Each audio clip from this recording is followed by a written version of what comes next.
കേരളത്തിൽ പല സ്ത്രീകളും ആഫ്റ്റർ മാരേജ് പൊതുവെ പോകാറുള്ളത് നമ്മളെ ഹസ്ബൻഡിന്റെ വീട്ടിലേക്കാണ് അല്ലേ. അപ്പൊ ഇങ്ങനെ പോകുന്ന സമയത്ത് ഒരു കംപ്ലീറ്റ്ലി ന്യൂ ആയിട്ടുള്ള ഒരു എൻവയറമെന്റിലാണ് നമ്മളുള്ളത്.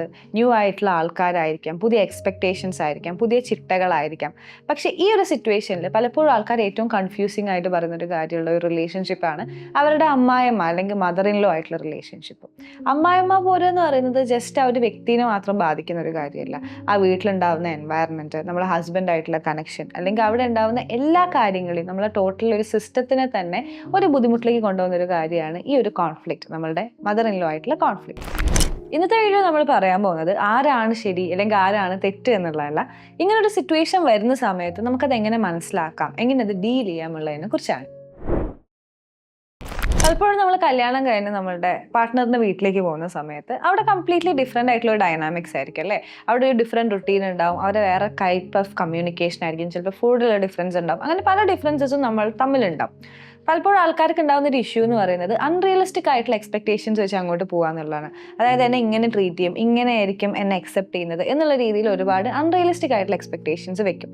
പലപ്പോഴും പറയുന്നതാണ് ഓക്കെ എൻ്റെ അമ്മേൻ്റെ പോലെ തന്നെ എൻ്റെ മദറിലോ എന്നെ ട്രീറ്റ് ചെയ്യുന്നുള്ളത്. അത് നെസസറിലി നമുക്ക് അങ്ങനെ ഡിമാൻഡ് ചെയ്യാൻ പറ്റുന്ന ഒരു കാര്യമല്ല.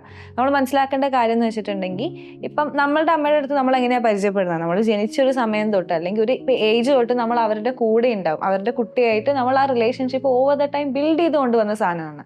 അപ്പം അതുപോലെ തന്നെ നമ്മൾ ഹസ്ബൻഡിൻ്റെ വീട്ടിൽ പോകുന്ന സമയത്ത് ഇവിടെ ഒരു കംപ്ലീറ്റ്ലി സെറ്റ് ചെയ്തിട്ടുള്ള ഒരു സെറ്റിങ്ങിലേക്ക് നമ്മൾ പുതിയൊരാളായിട്ട് വരികയാണ് അല്ലേ. എല്ലാം അവിടെ ഉണ്ടാവുന്ന ഒരു സ്ഥലത്തേക്ക് വരുന്ന സമയത്ത് റിലേഷൻഷിപ്പൊക്കെ മെല്ലെ മെല്ലെ ബിൽഡ് ചെയ്ത് കൊണ്ടുവരേണ്ട ഒരു കാര്യമാണ്. സോ ഈ എൻ്റെ അമ്മ ട്രീറ്റ് ചെയ്യുന്ന പോലെ തന്നെ എൻ്റെ മദർ ഇൻ ലോ ട്രീറ്റ് ചെയ്യും എന്ന് പറയുന്നത് വളരെ അൺറിയലിസ്റ്റിക് ആയിട്ടുള്ള എക്സ്പെക്ടേഷൻ ആണ്. അങ്ങനെ ട്രീറ്റ് ചെയ്യുന്ന ആൾക്കാരുണ്ടാവും. പക്ഷെ നമ്മൾ മനസ്സിലാക്കേണ്ട കാര്യം ആ ഒരു ബോണ്ട് അല്ലെങ്കിൽ ആ റിലേഷൻഷിപ്പ് എന്ന് പറയുന്നത് ഒറ്റൊരു എന്താ പറയുക ക്ലാപ്പിൻ്റെ ഉള്ളിൽ അല്ലെങ്കിൽ ഒരു സ്നാപ്പിൻ്റെ ഉള്ളിൽ വരുന്ന ഒരു കാര്യമല്ല. അത് നമ്മൾ മെല്ലെ മെല്ലെ ഓവർ ദ ടൈം ബിൽഡ് ചെയ്ത് കൊണ്ടുവരുന്ന ഒരു കാര്യമാണ്. പലപ്പോഴും ഒരു വീട്ടിൽ അമ്മായിമ്മ പോരുണ്ടെന്ന് പറയുന്ന സമയത്ത് നമ്മൾ പറയുക അമ്മായിമ്മയും മരുമോളും മാത്രമാണ് പ്രശ്നം, അവിടെ വേറെ പ്രശ്നമൊന്നും ഇല്ല എന്നുള്ളതാണ്. പക്ഷെ ഇതിൻ്റെ ഒരു മെയിൻ ഫാക്ടർ ഇവർ രണ്ടുപേരും നടുക്ക് നിൽക്കുന്ന ഒരാളുണ്ട്, ആ വീട്ടിലെ ഹസ്ബൻഡ് എന്ന് പറയുന്നത്. ഇപ്പം ഈ ഹസ്ബൻഡിൻ്റെ കല്യാണത്തിൻ്റെ മുന്നേ തന്നെ ഇവരൊരു ഫാമിലി ആയിട്ട് വീട്ടിനോട് ജീവിക്കുന്നതാണ് അല്ലേ. അപ്പം അവിടുന്ന് കല്യാണം എന്നുള്ളൊരു ഡിസിഷൻ എടുക്കുന്ന സമയത്ത് നമ്മൾ എപ്പോഴും ചിന്തിക്കേണ്ട ഒരു കാര്യം എന്ന് പറയുന്നത്, ഇത്രയും കാലം ഞാൻ എൻ്റെ ഫാമിലീൻ്റെ പാർട്ടായി ജീവിച്ചു, ഇനി ഞാനായിട്ട് ഒരു പുതിയ ഫാമിലി സ്റ്റാർട്ട് ചെയ്യുകയാണ്, ഒരു പുതിയ വ്യക്തി വരികയാണ്. അപ്പോൾ അവർ പറയുന്ന കാര്യങ്ങളൊന്നും കേൾക്കുന്നില്ല, അല്ലെ അവരുടെ നീഡ് അഡ്രസ്സ് ചെയ്യുന്നില്ല എന്ന് പറയുമ്പം നമ്മൾ പുതുതായിട്ട് വരുന്ന ഒരാൾ ഒരു പുതിയ സിസ്റ്റത്തിലേക്ക് വന്നൊരു ഗേളിന് അവിടെ ഒറ്റയ്ക്ക് നാവിഗേറ്റ് ചെയ്യാനും കാര്യങ്ങൾ ചെയ്യാനും ഭയങ്കര ബുദ്ധിമുട്ടായിരിക്കും. സോ നമ്മൾ മനസ്സിലാക്കേണ്ട കാര്യം, ഓക്കെ എൻ്റെ ആ ഒരു അൺമാരീഡ് ഫേസിലുള്ള family is part of my life, പക്ഷെ എൻ്റെ ഫാമിലി എന്ന് പറയുന്നത് ഞാൻ ക്രിയേറ്റ് ചെയ്യാൻ പോകുന്ന എൻ്റെ വൈഫിൻ്റെ കൂടെയുള്ള ഫാമിലി എന്നുള്ള രീതിയിലാണ് നമ്മൾ കൺസിഡർ ചെയ്യേണ്ടത്. സോ എന്തൊരു ഇഷ്യൂ വരുന്ന സമയത്തും നമ്മളൊരു ടീമായിട്ട് ഈ കാര്യങ്ങൾ അഡ്രസ്സ് ചെയ്യും, അല്ലെങ്കിൽ നിങ്ങൾ രണ്ടുപേരും നിങ്ങളുടെ പാർട്ട്ണറും നിങ്ങളുടെ ഹസ്ബൻഡും വൈഫും തമ്മിൽ നല്ല രീതിയിൽ ഒരു കമ്മ്യൂണിക്കേഷൻ ഉണ്ട്, ഒരു അണ്ടർസ്റ്റാൻഡിങ് ഉണ്ട് എന്ന് പറയുന്നത് ആ റിലേഷൻഷിപ്പിലും അവിടെ ഉണ്ടാകുന്ന കോൺഫ്ലിക്റ്റിലും നാവിഗേറ്റ് ചെയ്യാൻ കുറച്ചും കൂടി എളുപ്പമായിട്ട് നമുക്ക് പറ്റുന്ന ഒരു കാര്യമാണ്.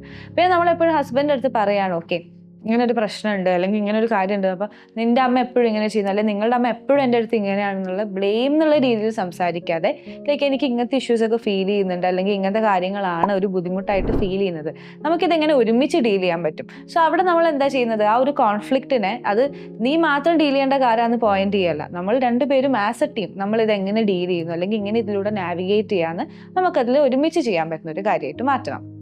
പിന്നെ നമ്മളുടെ കൾച്ചറൽ കോണ്ടെക്സ്റ്റിൽ നമ്മൾ എപ്പോഴും ഒരു ഹൈ ആയിട്ടുള്ള സ്ഥലത്ത് വെക്കുന്ന ഒരു പൊസിഷനിലുള്ള ഒരാളാണ് അമ്മ എന്ന് പറയുന്നത്. അമ്മയാണ് ഏറ്റവും വലുത് എന്നുള്ള രീതിയിലാണ് നമ്മളെപ്പോഴും വളർന്നു വന്നിട്ടുള്ളത്. അപ്പോൾ അതുകൊണ്ട് തന്നെ പല ഹൗസ് ഹോൾഡിലും കോൺഫ്ലിക്റ്റ് ഉണ്ടാകുന്ന സമയത്ത് ഹസ്ബൻഡ് ആരുടെ ഭാഗത്ത് തെറ്റാണെങ്കിലും എന്താണെങ്കിലും അമ്മയാണ് ശരി, അമ്മയാണ് ശരി, അമ്മയുടെ ഭാഗത്തേ ഞാൻ നിൽക്കുള്ളൂ എന്നുള്ള രീതിയിൽ ഏറ്റവും കൂടുതൽ പ്രയോറിറ്റി അമ്മയ്ക്ക് മാത്രം കൊടുക്കുന്ന സമയത്ത് സിറ്റുവേഷൻസ് വളരെ വഷളാവുകയുള്ളൂ. കാരണം നേരത്തെ ഞാൻ പറഞ്ഞ പോലെ തന്നെ ഇവിടെ ഈ കല്യാണം കഴിഞ്ഞ് വന്നിട്ടുള്ള ഒരു കുട്ടിയില്ലേ, അവരിവിടെ കംപ്ലീറ്റ്ലി ന്യൂ ആണ് ഈ സിസ്റ്റത്തിൽ. അവർക്ക് കംപ്ലീറ്റ്ലി എല്ലാ കാര്യങ്ങളും ഞാൻ ഒറ്റയ്ക്ക് തന്നെ ചെയ്യണം, എന്നെ ആരും സപ്പോർട്ട് ചെയ്യുന്നില്ല, ഞാൻ ഒറ്റയ്ക്കാണ് എന്നുള്ള ആ ഒരു ഹെൽപ്ലെസ്നെസ് ഫീൽ ചെയ്യാനുള്ള ചാൻസ് കൂടുതലാണ്. നമ്മൾ മനസ്സിലാക്കേണ്ട ഒരു കാര്യം, ആഫ്റ്റർ മാരേജ് നമ്മൾ മാരേജ് എപ്പോഴാണ് പ്ലാൻ ചെയ്യുന്നത്, നമ്മൾ മെൻ്റലി ഫിസിക്കലി ഇമോഷണലി ഫിനാൻഷ്യലി എല്ലാ കാര്യത്തിലും റെഡി ആവുന്ന സമയത്ത് നമുക്കായിട്ടൊരു ഫാമിലി ക്രിയേറ്റ് ചെയ്യണം എന്നുള്ളൊരു ഡിസിഷൻ എടുക്കുന്ന സമയത്താണ് നമ്മൾ മാരേജ് ചെയ്യുന്നത്. അപ്പം നമ്മൾ എന്ത് ചെയ്യാണ്, നമ്മളുടെ ഒരു നമ്മൾ ജനിച്ച ഫാമിലിയിൽ നിന്ന് നമ്മൾ പുറത്ത് വന്ന് we are creating a new family. അപ്പോൾ നമ്മളുടെ അമ്മ ആരുടെ കൂടെയാണ് ജീവിക്കുന്നത്? അച്ഛൻ്റെ കൂടെയാണ് ജീവിക്കുന്നത്.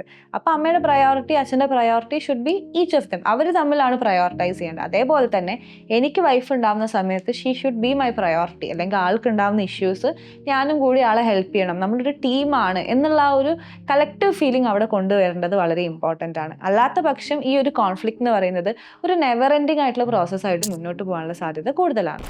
അടുത്തതായി നമ്മൾ ചെയ്യേണ്ട ഒരു കാര്യം എന്ന് പറയുന്നത് നമ്മളുടെ ബൗണ്ടറീസ് ക്ലിയർ ആയിട്ട് വെക്കുക എന്നുള്ളതാണ്.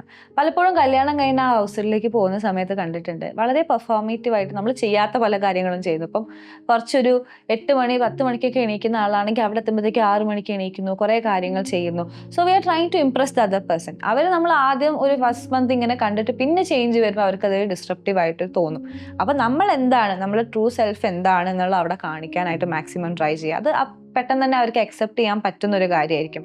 റാദർ ദാൻ പുതിയ ഒരു ഐഡിയൽ വേർഷൻ അവിടെ കാണിച്ചിട്ട് പിന്നെ അതൊന്നൊരു വേറെ വേർഷൻ കാണിക്കുന്ന സമയത്ത് അവർക്കതൊരു ബുദ്ധിമുട്ടായിരിക്കും. പിന്നെ നമ്മൾ ബൗണ്ടറീസ് സെറ്റ് ചെയ്യുന്ന കാര്യം പറയുന്ന സമയത്ത് ബൗണ്ടറീസ് എപ്പോഴും നമ്മൾ കമ്മ്യൂണിക്കേറ്റ് ചെയ്യുന്നത് നല്ലത്. അതായത് എനിക്ക് ഇങ്ങനെ ചെയ്യുന്നതാണ് ഇഷ്ടം, ഞാൻ യൂഷ്വലി ഇങ്ങനെയാണ് എന്നുള്ള രീതിയിൽ, എനിക്കിതാണ് എൻ്റെ പ്രയോറിറ്റി ഇതാണ്, അല്ലെങ്കിൽ എൻ്റെ രീതികൾ ഇതാണ് എന്നുള്ള രീതിയിൽ കമ്മ്യൂണിക്കേറ്റ് ചെയ്യുന്നത് നല്ലതാണ്. പിന്നെ നമ്മൾ ശ്രദ്ധിക്കേണ്ട ഒരു കാര്യം എന്ന് പറയുന്നത് ബൗണ്ടറീസ് കമ്മ്യൂണിക്കേറ്റ് ചെയ്യുന്ന സമയത്ത് അത് അഗ്രസീവ് ആവണമെന്നില്ല. ദേഷ്യം പിടിച്ച് ഒച്ചയിട്ട് അതൊരു വലിയ പ്രശ്നമാക്കി കമ്മ്യൂണിക്കേറ്റ് ചെയ്യുന്നില്ല. സട്ടിലായിട്ട് നമ്മളുടെ കാര്യങ്ങൾ ക്ലിയർ ആയി കമ്മ്യൂണിക്കേറ്റ് ചെയ്യാൻ പഠിക്കുക. അതുപോലെ തന്നെ ആ ഒരു റിലേഷൻഷിപ്പിൽ ആ കമ്മ്യൂണിക്കേഷൻ വളരെ ഇമ്പോർട്ടൻ്റ് ആണ്. അമ്മായിമ്മയും ഞാനും തമ്മിലുള്ള കമ്മ്യൂണിക്കേഷൻ നല്ല രീതിയിൽ മുന്നോട്ട് പോവുക. ആൾ പറയുന്നത് എനിക്ക് മനസ്സിലാക്കാനും എനിക്ക് തിരിച്ചു പറയുന്ന ആൾക്ക് മനസ്സിലാക്കാനും ആ ഒരു ഫീഡ്ബാക്ക് ഉണ്ടാവുക കമ്മ്യൂണിക്കേഷനിൽ എന്ന് പറയുന്നത് വളരെ ഇമ്പോർട്ടൻ്റ് ആണ്.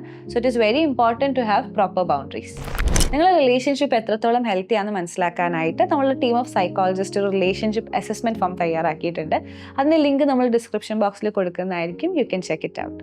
അപ്പോൾ ഈ വീഡിയോ നിങ്ങൾക്ക് ഹെൽപ്ഫുൾ ആയി എന്ന് തോന്നുകയാണെങ്കിൽ തീർച്ചയായിട്ടും നിങ്ങളുടെ പാർട്ട്ണറിന് ഷെയർ ചെയ്ത് കൊടുക്കുക. For more relationship and mental health related content, subscribe to our page. Thank U.